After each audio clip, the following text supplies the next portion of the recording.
Площадка, на которой можно провести массу мероприятий культурного и спортивного характера, а также найти интересное занятие. Все это дворец молодежи в Новом Афоне.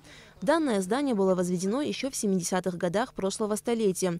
Здесь проводились различные концерты, фестивали и выставки.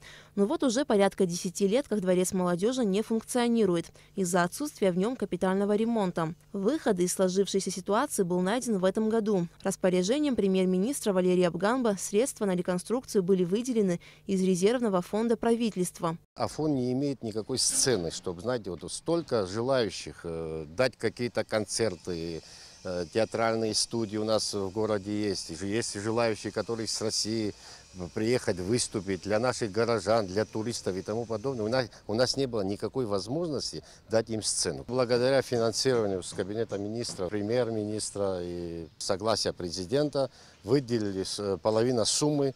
По смете здесь 30 миллионов рублей.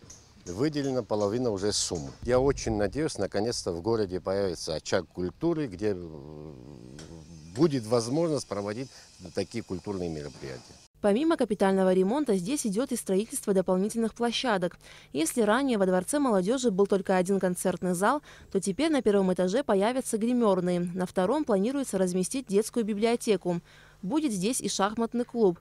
По словам председателя отдела по делам молодежи и спорта при администрации Нового Афона Михаила Цкуа, ремонт Дворца молодежи – это долгожданное событие для всех горожан. В Афоне немало детских творческих коллективов, которые вынуждены были заниматься в разных местах.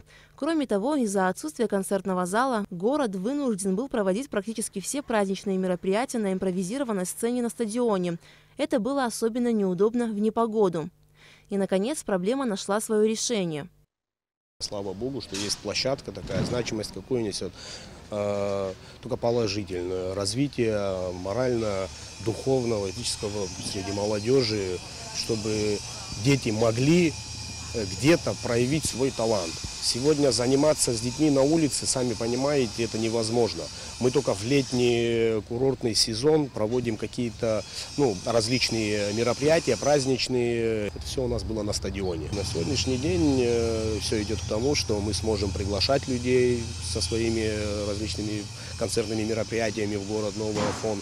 Большая часть работ по реконструкции Дворца молодежи в Новом Афоне уже проведена. Генеральный подрядчик стройки – Управление капитального строительства Абхазии. Заказан весь необходимый для Дворца молодежи инвентарь. Ремонтные работы планируется завершить к 1 июля. Аля Катрапш, Степан Мартиросян, Абхазское телевидение.